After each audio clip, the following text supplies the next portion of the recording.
if your estrogen levels are not high, taking more letrozole, okay, is not going to make you drier or harder. Understand that.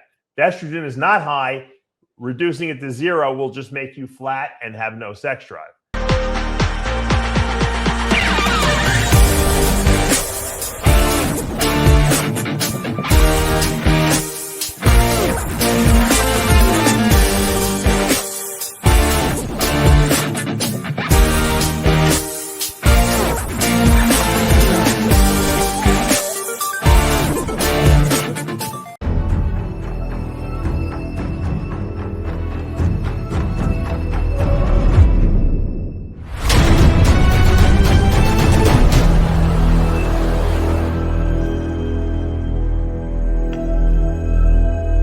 I created Species Nutrition with one mission in mind: to provide bodybuilders and serious athletes with no-nonsense supplements that work. I put my name and reputation on every bottle of Species Nutrition products. If you want to be your absolute best, join the evolution.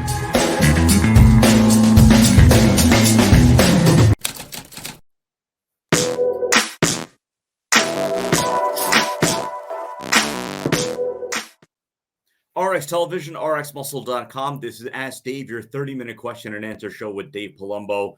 Diet, training, supplementation, IFBB pros, news, beef, whatever's on your mind. It is all on the table. So go right into the questions. Of course, on the show, the first 2 questions from the Dave Palumbo Experience app. If you were in your prime today, we get a lot of questions about you, your career, and whether if you could do anything differently now, what would it be? If you were in your prime today, like you were back in the day, would you still go back to the McDonald's off-season protocol? A lot of people ask me that question, and I sat down a long time ago and I thought about this, and I said, you know what? And just the other day, we were coming back from, I forget, where were we coming back from? We went to Busch Gardens. Busch Gardens, yeah. We stopped. My wife didn't want to stop and have a whole dinner because it was late already. The kids had to get up the next morning to go to school. So we went to McDonald's, and I hadn't had like a double quarter pounder in a long time with fries. And man, I the next day in the gym, I looked like a freak. I was like veins everywhere. I felt like I put on like 2-3 pounds of muscle, and I actually gained weight on the scale. So for some reason, the way my metabolism worked, when I would eat really clean foods, which I like to eat on a regular basis because it makes me feel good, my body responds well to it, but it metabolizes them very fast. And I think that the McDonald's meal was very calorie dense in the sense that the quantity of the food was the same volume wise, but there was so many more calories in that meal that it just kind of slowed me down a little bit. And I just grew better on that meal. And it wasn't like I gained any body fat from it. It wasn't like my blood work got skewed from it. So I would go back to old reliable McDonald's. And, I have clients that have fast metabolisms, and I give them, maybe not every single day. I have maybe one guy I give every single day, but sometimes every other day or 2-3 times a week. And it will just kind of throw a monkey wrench into a person's metabolism that's just a little too fast. And, it's mostly protein when you think about it. I mean, you're having, double quarter pounder, that's about 50-60 grams of protein right there. And yeah, you're going to get some French fries, but, it's probably more fat than it is carbs in the French fries, because they're soaked, they're deep fried in the oil, which is not the best source of fat. But if all the other fats in your diet are good, it's probably not really skewing anything. Because, remember, it's about balance. I eat so many omega-3 fats that are anti-inflammatory that I almost need to eat a little bit that's pro-inflammatory because they're supposed to balance each other. You don't want to have too much in either direction. So yeah, I would definitely go back to old reliable McDonald's. I really should have McDonald's as a sponsor. I mean, I'm probably one of their biggest advocates in the health and fitness realm, at least. Most people are like, don't use McDonald's, don't eat McDonald's, it's not healthy for you. I'm the only guy promoting McDonald's use. So yeah, it's convenient. The good thing about McDonald's too is no matter where in the world you are, it's pretty much the same. As my wife pointed out, we were in China, in Hong Kong. We went to McDonald's there. It was a little different, and same thing with Australia, but still pretty much the same. It's the same thing. What about the one in the Dubai Mall, the one that overlooks like the entire like Dubai, the Dubai like fountains and everything? I'm trying to think. Did I eat there? You did. I remember you didn't you make a video Oh, about it like the first day you got you there? know what? I can't even remember the time. I'm losing my mind. I can't remember anything. It might look. Every place I've eaten McDonald's, it's pretty much the same. They might have slightly different toppings, and I think in Hong Kong they had a slightly different. They had a couple extra sandwiches that they don't have here. You know that it's like pork guts or something like that. Pork guts McGriddle or something like that. But aside from the stuff that I eat was pretty much the same. Second question, again, these questions from the Dave Palumbo Experience. Have good one here for general anatomy, but really as it relates to bodybuilders later in their bodybuilding career. What are the physiological or anatomical processes that occur as men age that seem to cause the midsection to widen, or am I just crazy? The older that I get, the harder it is to keep my midsection tight and narrow. Even though I'm in shape, I eat low body fat, work out regularly for the past 30 years, always followed your style of training, never miss a day. Yeah, my whole belief on this is, and I've thought about it, and a lot of times you can get this happening prematurely if you eat a lot, if you're eating a lot of food, or if you got really big and you distend your stomach a lot. I think that happened to me. What happens is the fascia that kind of holds the whole midsection in, and the fascia is basically like this. It's like saran wrap around your internal organs. So you get the saran wrap, and then you got the muscles on top of that. But if that saran wrap stretches out, it's like everything inside you, all your organs, especially your intestines, since that takes up most of the room, can kind of just fall out, kind of stretch out. It's like after a woman, gives birth, her whole midsection a lot of times is stretched out a little bit too from having that baby. The difference is that a woman's only carrying a baby for 9 months. If you're, bodybuilding for, many, many years and constantly stretching out that midsection, in the off season when you're growing, put a lot of pressure on it when you're training, and you're bearing down and increasing intra-abdominal pressure. I think as we age, connective tissue just loses its elasticity. And what happens is that fascial sheath that surrounds the internal organs gets stretched. And you might be able to suck it in when you pull it in if you have good muscular control, but it doesn't just stay in like it was when you were in your early 20s. You take off your shirt in your early 20s and your waist is tight. Nothing hangs out. And then as we get older, things start to hang out. You have to start sucking your gut in. And it's because the elasticity of the connective tissue that holds everything in gets stretched. And it happens whether you're a bodybuilder or not. Matter of fact, with regular people who have no abdominal, don't train their abs and are not in good shape, I see it even worse. You see these guys in their 50s, they just have this belly that's sticking out, and they don't necessarily have a lot of fat. Some of them do, obviously, but it just hangs out because the connective tissue gets weak. And there's really nothing that we know that can fix that. I mean, even, what are you going to do? Get a surgery and have them put new, mesh in there? It would be a major operation. It wouldn't even be worth it. It would be, the scars would be horrendous. So with old age comes, loss of elasticity. I mean, even I look sometimes and I look under my arms here and I have this skin is I don't have any body fat, but the skin can get loose here, a little bit because it loses its elasticity sometimes. Now, luckily, obviously, if your body fat's low like mine is, you're not going to notice it as much. But I see guys who were good bodybuilders with boobs hanging down, because the skin just stretched out. Now, if you have had a gynecomastia surgery, you probably have it to the degree that a lot of people who haven't had that surgery have it, but it can happen as well. So unfortunately, as I get older, I'm 55 now, I start to see all the ravages of aging. I'm starting to see some lines on the side of my eyes here. I'm like, where'd that come from? It happens, So those two questions from the Dave Palumbo Experience app. We now take questions from our Instagram handle. It's again official_RX Muscle. If you're new to the channel, we ask that you subscribe below, hit the notification bell. You're not going to miss any of our upcoming shows, segments, or updates. If you like what you're watching, hit the like button, comment below. And as always, we appreciate all of your support. Let's go to Frank Rizzo. Your thoughts on using Letro to get a drier, harder look on stage? Letrozole is one of the aromatase inhibitors, which blocks testosterone into estrogen conversion. If you have high estrogen in your body, you potentially could be holding some extra fluid from that, especially around where you have any place you might have fat cells still on your body. You might get a more watery look there. However, if your estrogen levels are not high, taking more letrozole, okay, is not going to make you drier or harder. Understand that. If estrogen is not high, reducing it to 0 will just make you flat and have no sex drive. So you have to really know what your estrogen levels are. Now, we can approximate, like anyone who's been, coaching long enough knows that, usually a 0.5 milligram daily to 1 milligram daily of like Arimidex, or if you're using Femara, which is letrozole, you can do 12.5 milligrams daily of that, or even up to 25 milligrams, 2.5 milligrams daily of the letrozole. Aromacin would be 25 milligrams daily. And so, I mean, that's usually if you're on a full-blown cycle and getting ready for a competition. That's usually the dose you need. If you're on HRT, you probably don't need any. If you're somewhere in the middle where you're kind of doing a moderate cycle, you might need less. You might need a 0.5 milligram of Arimidex, per day. Some people take it every other day.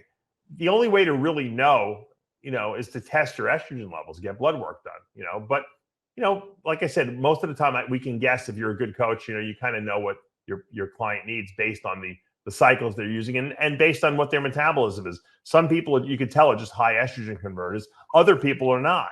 And if you give them too much aromatase inhibitor, it makes them look worse. It's like they get really super flat. So that's my best advice. Don't think taking an aromatase inhibitor is going to automatically make you look harder, because I see people that take tons and tons of aromatase inhibitors the last couple of weeks before a show, and sometimes they get worse rather than better. I mean, bodybuilding, but it could be just general health question. I urinate, it's from Hunter F24. I urinate 3 to 4 times during the night. I get regular blood work. My PSA is normal. I have somewhat high stress job and believe this could be causing the frequent urination throughout the night. My men's health doctor said stress is a common culprit for frequent nighttime urination. I take HCG for HRT. Curious what you think it could be. Most people, detox at night. I've always been a getting up and going to the bathroom kind of guy, so I drink a lot of fluids during the day. I drink a fibrillized shake right before bed. I usually go every 2 to 3 hours, at night. So if I go to bed at midnight, usually by 3 a.m. I'm up peeing. I usually pee again at 6, and then sometimes, if I drank a lot of fluids, I'll be up every 2 hours throughout the night. And it's not like I can't go. It's not like some people have prostate enlargement where they can't physiologically empty their bladder because the prostate is pinching off the urethra, and they're not when they pee, they don't get rid of all the urine. That's not the case with me. I pee a lot, and this sounds like what this person is doing the same thing. I empty my bladder, but then I go back to sleep and then it fills up again. And because at night is when your body gets rid of all the fluids. If you notice and you weigh yourself in the morning and then you weigh yourself before bed, sometimes you can gain over 10 pounds over the course of the day. So a lot of that is just fluid weight.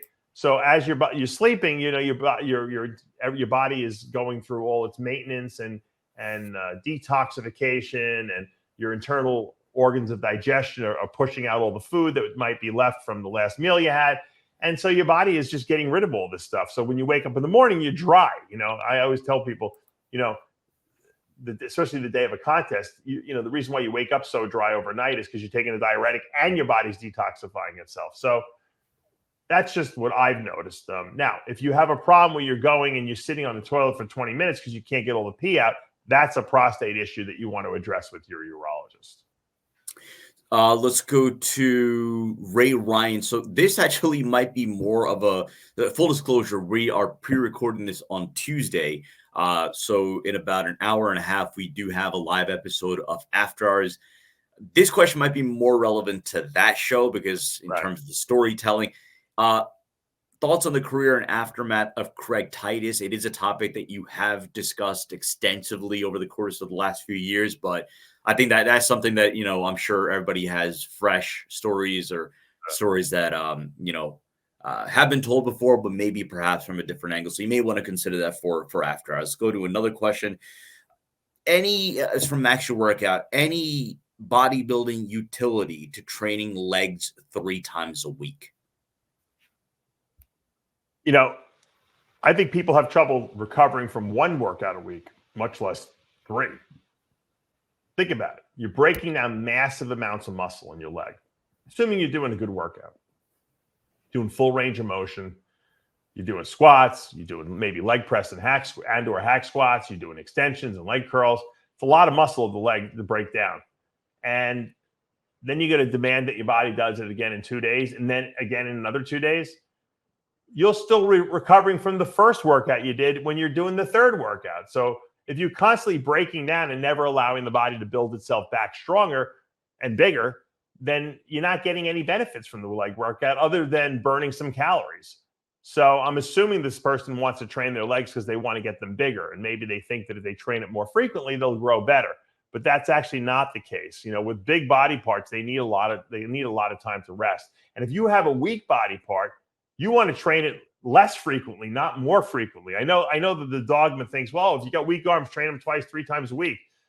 Well, the training, the breaking down of muscle is not what's building your arms to be bigger. You know, you might get a pump in the gym, but that's not making your arms bigger.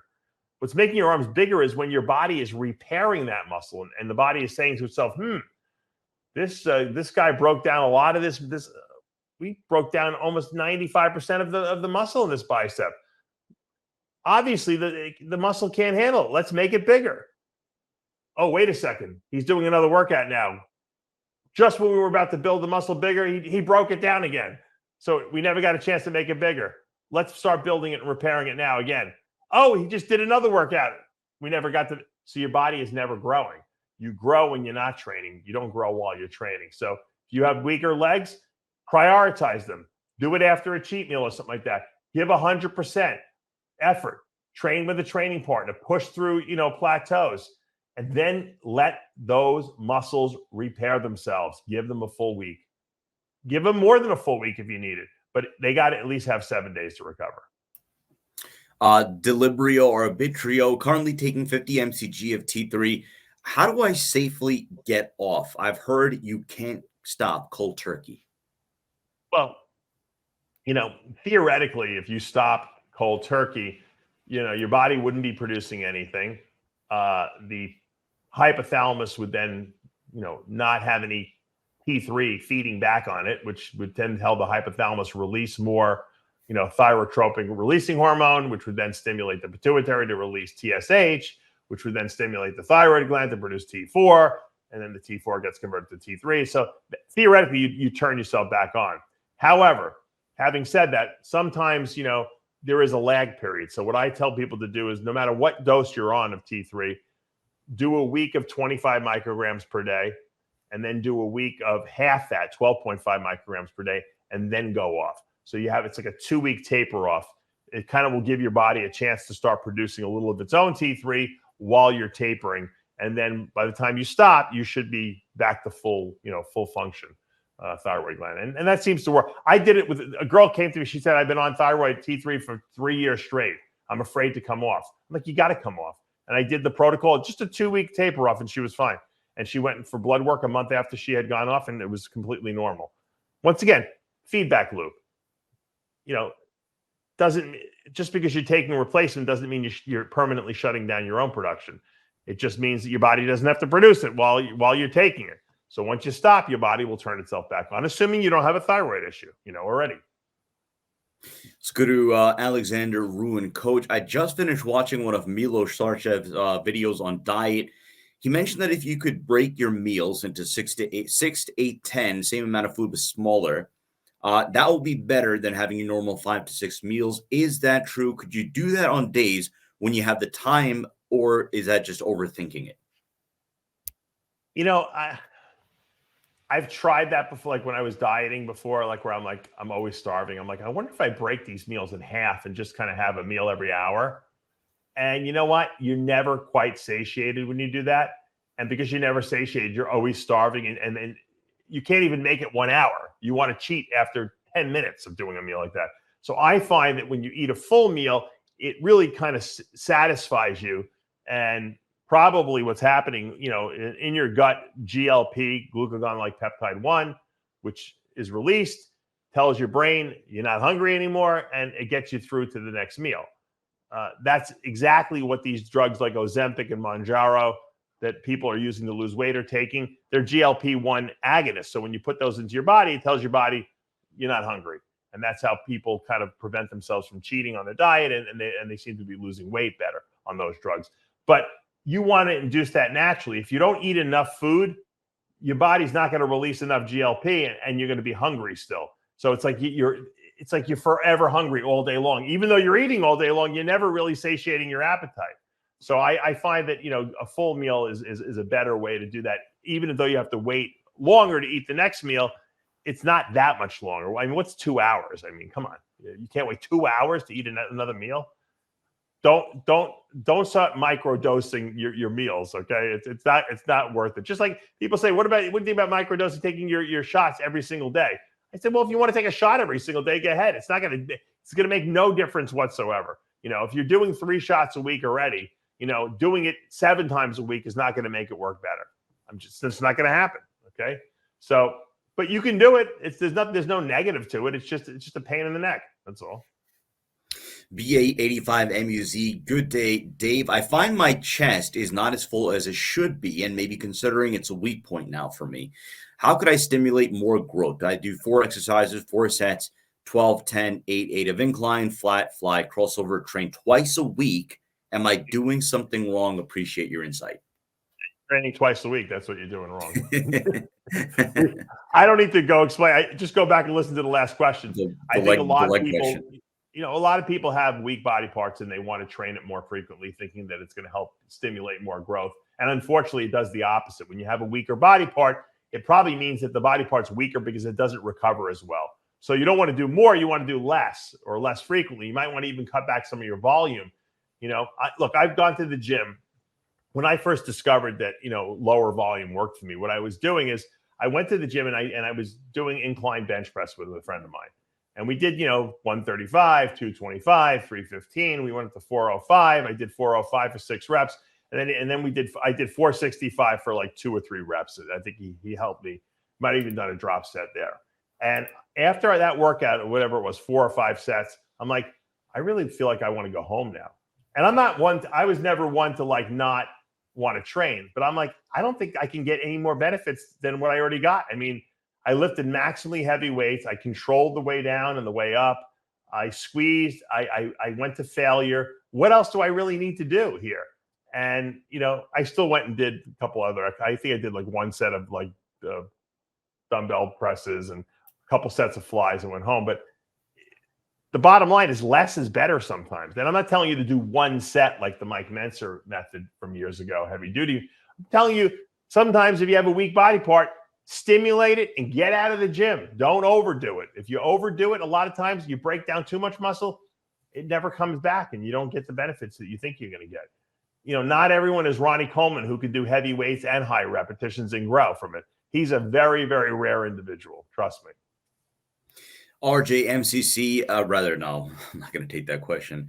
Class CA Junior, any experience with bodybuilding and Afib, but diagnosed last year taking medication for it. Also been doing TRT for 6 months. Appreciate any insight or suggested recourses to study. I never really experienced Afib or really knew that much about it until I actually had my little heart surgery that I had where I had my aorta repaired. And I was in Afib for the first week after surgery. And what that means is the atrium, which is the top chambers, the ventricles are the bottom chambers. The left ventricle is the chamber that pumps the blood to your body. So the atriums pump and they push the blood down into the ventricles that then pump it out. The right ventricle goes to the lungs. The left one goes out to the body. So when the atrium is kind of fluttering like this, that's called Afib. It's not really, it's pumping like 2 or 3 times the speed it normally does to get the same blood into the ventricles.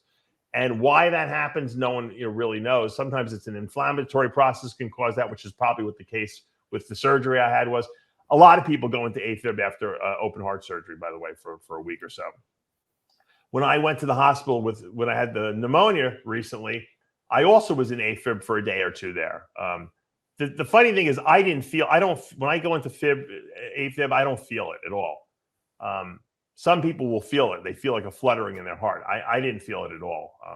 But, it's dangerous in the sense that, you can cause clot formations because the swirling of the blood supposedly, can cause clots. They like to put you on anti-clotting agents if you're in Afib. They wanted to put me on one. I'm like, I'm not in Afib anymore. I'm not taking I already bleed too much already because I take so much fish oil. So, but there's nothing negative in terms of bodybuilding purposes. You can still do everything you do in the gym. There are medications that they give you if you're chronically, meaning all the time in AFib, that can help take you out of AFib. Usually they try to give you beta blockers, and there's a couple of other stuff they can give you as well. I don't know what the reason you're in AFib is. Sometimes they can actually go in there and ablate some of the nerves, which means kill off some of the nerves, and that will cure the AFib. But that's something you and your cardiologist have to obviously discuss. But it could be a serious issue. But usually it's related, like I said, to some kind of some kind of a bronchial or respiratory infection could induce that. Sometimes you get some inflammation in your body can induce that. Everyone has different stimulants of what causes AFib in their body. Some people just genetically have a predisposition to have AFib. The good thing is if you have an Apple Watch, your Apple Watch can catch AFib, and it gives you a weekly report. I set mine up so that it does that, and once a week it'll give me a report of how much AFib I got. Like that first week I was in the hospital just recently when I had pneumonia, I had like 12% AFib throughout the week. Now I'm down to under 2% because I'm not getting any episodes of it. But it's cool that the watch can record that, because otherwise, how else would you even know if you're in AFib? Because most people don't even feel it. So if you have an Apple Watch, set it up for detecting AFib. It's great. And once a week, you'll get a report. Especially if you are a person that is prone to it, this is kind of going to give you the data you need, so you know if there's something going on. Maybe you need to be on an anticoagulant, because you do not want to throw a clot, because that can send it to the brain and you can get a stroke from that. So that's what the scary part about it is. So you got to always make sure you're not in chronic AFib. Couple of quick ones to close this one out. We got this question last week. I figured I would take it this week. Can you get 90s Muscle Mag writer Greg Zulak on for an interview? I could ask him. I mean, I don't see why he wouldn't come on. I mean, he obviously wrote for Muscle Mag for quite a while and had a lot of stories, I'm sure, to tell. There's a lot of people in our industry that would be good interviews just because of how long they were in the industry, what they saw back in the 80s, 90s, early 2000s when the magazines were kind of in their heyday.